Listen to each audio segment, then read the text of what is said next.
To address the climate crisis, reducing greenhouse gas emissions is imperative.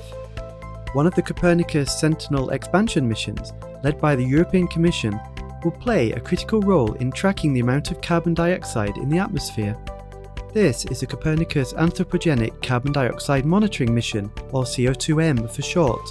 The mission currently comprises 2 satellites, each carrying near-infrared and shortwave-infrared spectrometers to measure atmospheric carbon dioxide at high spatial resolution.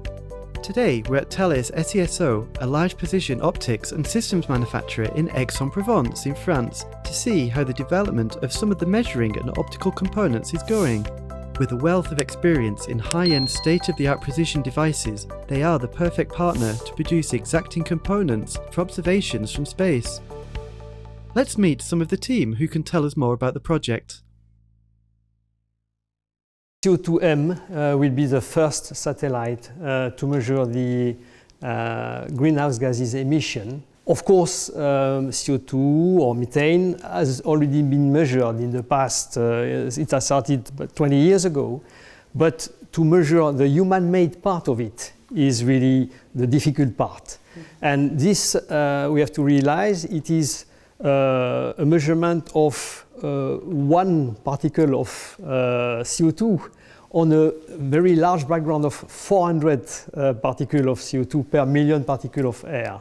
So this is extremely difficult to have this measurement done, and CO2M will be doing it for the first time.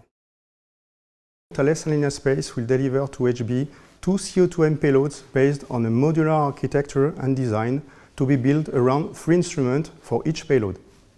The first one is a combined CO2 and O2 instrument based on a visible and infrared spectrometer provided by Thales Space France.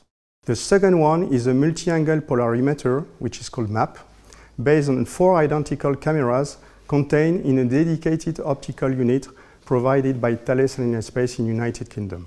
The third one is a cloud imager, which is called CLIM, derived from the flight-proven ProbaV instrument and provided by OIP sensor in Belgium. A part of the challenge is that the CO2M payload will simultaneously be able to deliver highly accurate quantitative measurement of CO2 and NO2, but also measurement of aerosol density and cloud detection and mapping. Thereby, this will ensure the maximum accuracy and error correction of the measurement in CO2 concentration. Thales SESO is the designer and the manufacturer for 5 subsystems of the spectrometer. So we are working on collimator mirrors, objectives, also called imagers, light splitter, also called dichroic, visible prisms, visible and near-infrared detector assemblies.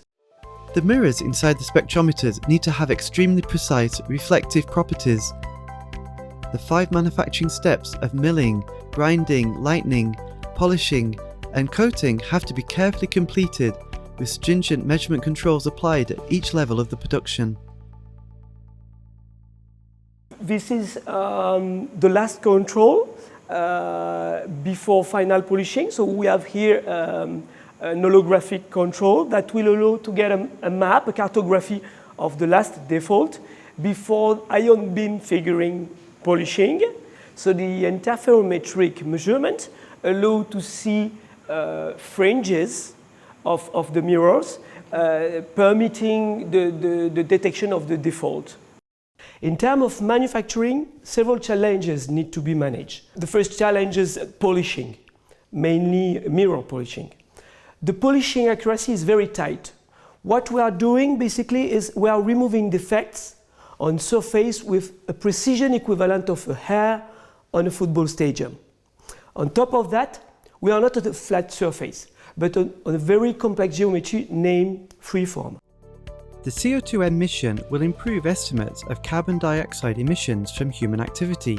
This will provide the EU with a unique and independent source of information to assess the effectiveness of policy measures to reduce emissions and decarbonise Europe.